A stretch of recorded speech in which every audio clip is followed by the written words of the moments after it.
Hello friend, आज की कहानी है पत्नी के अवैध संबंध बनाने पर जब पति ने देख लिया तो क्या किया। कहानी पसंद आए तो वीडियो को शेयर, सब्सक्राइब, लाइक जरूर करना। चलिए कहानी शुरू करते हैं। राम अनुज ने खुदकुशी कर ली, किसी ने इतना कहा और चौराहे पर लोगों को चर्चा का यह मुद्दा मिल गया। मगर क्योंकि भीड़ में से सवाल उछला, अरे अगर खुदकुशी नहीं करते तो क्या घुट घुट कर मर जाते। भीड़ में से ही किसी ने एक और सवाल उठाया, आपके कहने का मतलब क्या है। तीसरे आदमी ने सवाल पूछा, अरे राम अनुज की पत्नी लीलावती का संबंध भवानी प्रसाद से था, दुखी होकर खुदकुशी ना करते तो क्या करते। अरे ये भाई साहब ठीक कह रहे हैं, लीलावती राम अनुज की ब्याहता पत्नी जरूर थी, मगर उसके संबंध भवानी प्रसाद से थे और जब राम अनुज उन्हें रोकते तब भी लीलावती मानती नहीं थी। भीड़ में से किसी ने कहा, चौराहे पर जितने लोग थे उतनी ही बातें हो रही थी, मगर इतना जरूर था कि राम अनुज की पत्नी लीलावती का चरित्र खराब था। राम अनुज भले ही उसके पति थे, मगर वह भवानी प्रसाद की रखेल थी। रात भर भवानी प्रसाद को अपने पास रखती थी। बेचारे राम अनुज अलग कमरे में पड़े पड़े घुटते रहते थे। सुबह जब सूरज निकला तो लीलावती के रोने की आवाज से आसपास और मोहल्ले वालों को हैरान कर गया। सब दौड़े दौड़े घर में पहुंचे तो देखा कि राम अनुज पंखे से लटके हुए थे। यह बात पूरे शहर में फैल गई, क्योंकि यह मामला खुदकुशी का था या कत्ल का अभी पता नहीं चला था। इसी बीच किसी ने पुलिस को सूचना दे दी। पुलिस आई और लाश को पोस्टमार्टम के लिए ले गई। यह बात सही थी कि राम अनुज और लीलावती के बीच बनती नहीं थी। लीलावती राम अनुज को दबा कर रखती थी। दोनों के बीच हमेशा झगड़ा होता रहता था। कभी कभी झगड़ा हद पर पहुंच जाता था।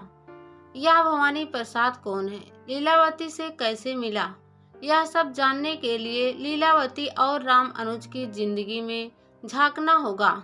जब लीलावती के साथ राम अनुज की शादी हुई थी उस समय वह सरकारी अस्पताल में कंपाउंडर थे। राम अनुज की कम तनख्वाह से लीलावती संतुष्ट ना थी। उसे अच्छी साड़ियाँ और अच्छा खाने को चाहिए था।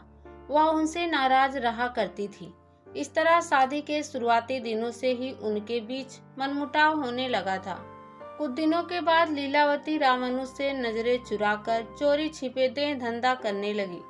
धीरे धीरे उसका यह धंधा चलने लगा। वैसे लीलावती ने लोगों को बताया था कि उसने अगरबत्ती बनाने का घरेलू धंधा शुरू कर दिया है। इसी बीच उनके 2 बेटे हो गए, इसलिए जरूरतें और बढ़ गई। मगर चोरी छिपे यह धंधा कब तक चल सकता था। एक दिन राम अनुज को इसकी भनक लग गई। उन्होंने लीलावती से पूछा, मैं यह क्या सुन रहा हूँ, क्या सुन रहे हो। लीलावती ने भी अकड़ कर कहा, क्या तुम देह बेचने का धंधा कर रही हो। राम अनुज ने पूछा, तुम्हारी कम तनख्वाह से घर का खर्च पूरा नहीं हो पा रहा था तो मैंने यह धंधा अपना लिया है, कौन सा गुनाह कर दिया। लीलावती ने भी साफ बात कहकर अपने अपराध को कबूल कर लिया। यह सुनकर राम अनुज को गुस्सा आया। वह लीलावती को थप्पड़ जड़ते हुए बोले, बेगैरत दे धंधा करती हो तुम, तो पैसे कमा कर लाओ, फिर छोड़ दूंगी यह धंधा। अरे औरत तो ले आया, मगर उसकी हर इच्छा को पूरा नहीं करता है। मैं कैसे भी कमा रही हूँ, तेरे से तो नहीं मांग रही हूँ। लीलावती भी जवाबी हमला करते हुए बोली और एक झटके से बाहर निकल गई। राम अनुज कुछ नहीं कर पाए। इस तरह कई मौकों पर उन दोनों के बीच झगड़ा होता रहता था। इसी बीच शिक्षा विभाग से शिक्षकों की भर्ती हेतु थोक में नौकरियां निकली। लीलावती ने भी फॉर्म भर दिया। उसे सहायक टीचर के पद पर एक गांव में नौकरी मिल गई। क्योंकि गांव शहर से दूर था और उस समय आने जाने के इतने साधन न थे, इसलिए मजबूरी में लीलावती को गांव में ही रहना पड़ा। गांव में रहने के चलते वह और आजाद हो गई। लीलावती ने 10 से 12 साल इसी गांव में गुजारे। फिर एक दिन उसने अपने शहर के एक स्कूल में ट्रांसफर करवा लिया, मगर उनकी लड़ाई अब भी नहीं थमी। बच्चे अब बड़े हो रहे थे। वह भी मम्मी पापा का झगड़ा देखकर मन ही मन दुखी होते थे, मगर उनके झगड़े के बीच न पड़ते थे। जिस स्कूल में लीलावती पढ़ाती थी वहीं पर भवानी प्रसाद भी थे। उनकी पत्नी व बच्चे थे, मगर सभी उज्जैन में थे। भवानी प्रसाद यहाँ अकेले रहा करते थे। लीलावती और उनके बीच खिंचाव बढ़ा। ज्यादातर जगहों पर वे साथ साथ देखे गए।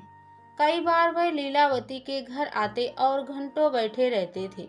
लीलावती भी धीरे धीरे भवानी प्रसाद के जिस्मानी आकर्षण में बंधती चली गई। ऐसे में रामानुज लीलावती को कुछ कहते तो वह अलग होने की धमकी देती, क्योंकि अब वह भी कमाने लगी थी। इसी बात को लेकर उनमें झगड़ा बढ़ने लगा। फिर मोहल्ले में यह चर्चा चलती रही कि लीलावती के असली पति रामानुज नहीं भवानी प्रसाद हैं। वह रामानुज को समझाते थे कि लीलावती को रोको, वह कैसा खेल खेल रही है, इससे मोहल्ले की दूसरी लड़कियां और औरतों पर गलत असर पड़ेगा। मगर वे जितना समझाने की कोशिश करते हैं, लीलावती उतनी ही शेरनी बनती। जब भी भवानी प्रसाद लीलावती से मिलने घर पर आते, रामानुज सड़कों पर घूमने निकल जाते और उनके जाने का इंतजार करते थे। पिछली रात को भी वही हुआ। जब रात के 11 बजे रामानुज घूमकर बेडरूम के पास पहुंचे तो भीतर से खुसुर फुसुर की आवाजें आ रही थी। वह सुनने के लिए खड़े हो गए। दरवाजे पर उन्होंने झांक कर देखा तो शर्म के मारे आंख बंद कर ली। सुबह रामानुज की पंखे से टंगी लाश मिली। उन्होंने खुद को ही खत्म कर लिया था। घर के आसपास लोग इकट्ठा हो चुके थे। लीलावती की अब भी रोने की आवाज आ रही थी। इस मौत का जिम्मेदार कौन था? अब लाश के आने का इंतजार हो रहा था। सब यात्रा की पूरी तैयारी हो चुकी थी। जैसे ही लाश अस्पताल से आएगी, औपचारिकता पूरी करके शमशान की ओर बढ़ेगी। पोस्टमार्टम के बाद लाश घर वापस आए। पोस्टमार्टम में पता चला कि रामानुज ने पत्नी से तंग आकर के अपने आप फांसी लगा ली थी। इसके बाद गांव वाले ने शव को लेकर शमशान घाट चले गए। दोस्तों, एक औरत के चलते पति की जान चली गई और औरत को कोई फर्क नहीं पड़ा।